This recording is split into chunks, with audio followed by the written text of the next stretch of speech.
A former Indiana Police Reserve officer is suspected of shooting his wife and two daughters before ending his own life on August 12, 2024. The police were responding to a 911 call about a domestic disturbance report just before 9 p.m. when one of the officers heard at least one gunshot coming from the home on Watterson Way Circle, Indianapolis. When they rushed inside, they found two teenage girls with gunshot wounds. They also found 43-year-old Thomas Joseph Nolan and his 41-year-old wife Ashley Nolan in the backyard. Both were deceased. Along with their bodies, they also found a firearm believed to have been used in the shooting. The teenage girls survived the shooting and were taken to an area hospital.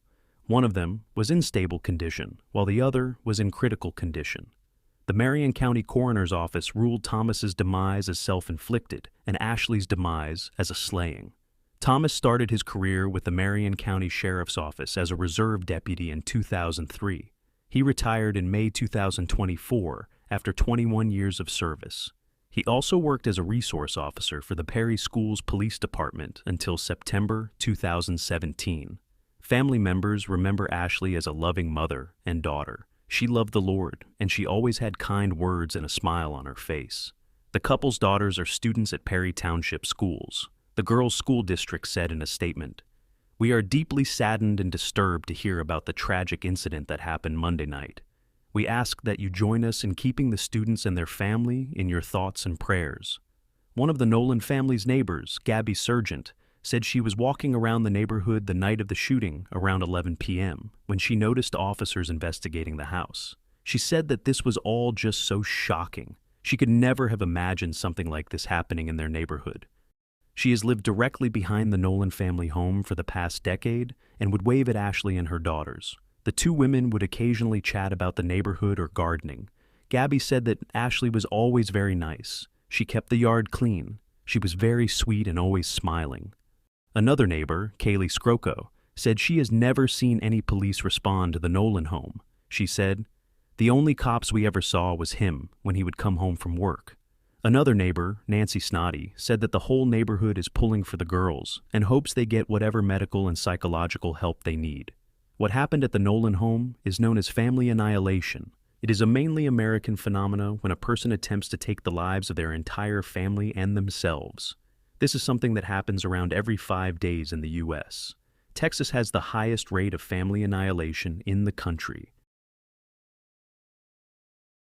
A Minnesota man who ranted against President-elect Donald Trump online shot and took the life of his wife, ex-girlfriend, and his two sons before he turned the gun on himself. 46-year-old Anthony Nephew had a pattern of mental health issues. The authorities responded to a home where they found Anthony's ex-partner, 47-year-old Aaron Abramson, and their 15-year-old son, Jacob Nephew, deceased from apparent gunshot wounds inside their home on November 7, 2024.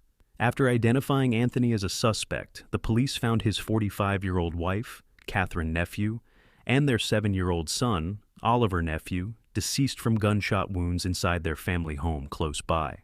Anthony was also found inside the home deceased from an apparent self-inflicted gunshot wound. Before his rampage, Anthony had been sharing left-wing posts on his Facebook account. In a July post, he wrote, "My mental health and the world can no longer peacefully coexist, and a lot of the reason is religion. I am terrified of religious zealots inflicting their misguided beliefs on me and my family. I have intrusive thoughts of being burned at the stake as a witch or crucified on a burning cross." In another post, he accused Republicans of making it harder for women to leave abusive relationships. He wrote, "Gilead, here we come," referencing The Handmaid's Tale, a dystopian novel turned Hulu series in which women, who have been stripped of their rights, are forced to reproduce for the ruling class.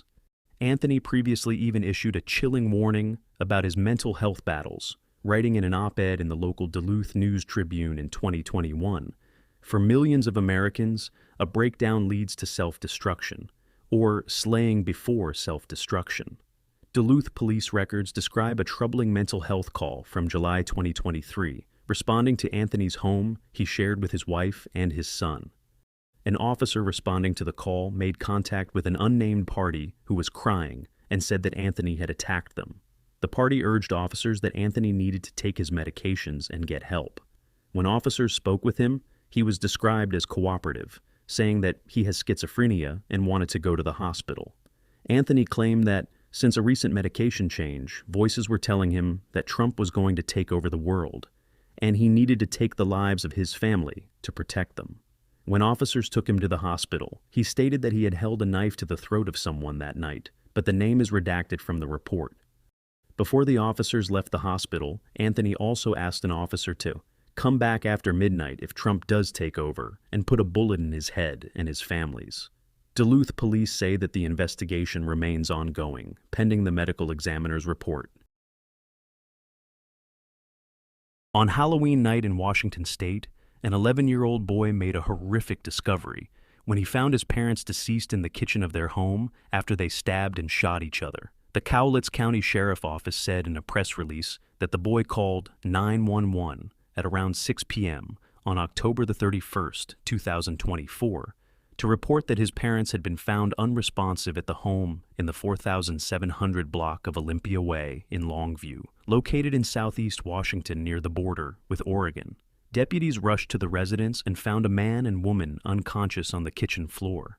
Paramedics pronounced both victims deceased at the scene. The police identified the pair as 38-year-old Juan Antonio Alvarado Saenz and his 39-year-old wife Cecilia Robles Ochoa. Their 11-year-old son was at home at the time of the incident, but did not witness anything as he was in another room playing video games while wearing earbuds. The autopsies determined that Juan lost his life from multiple stab wounds to the chest, while Cecilia suffered gunshot and stab wounds. The detectives recovered a knife and gun at the scene. Juan allegedly stole the firearm from his workplace, with his employers not realizing it was gone until after the incident. Law enforcement concluded the couple was assaulting each other, but they were unable to determine which person was the primary aggressor. The police conducted several interviews with people who knew the couple. According to them, Juan and Cecilia had relationship issues and were planning on separating. The incident remains under investigation.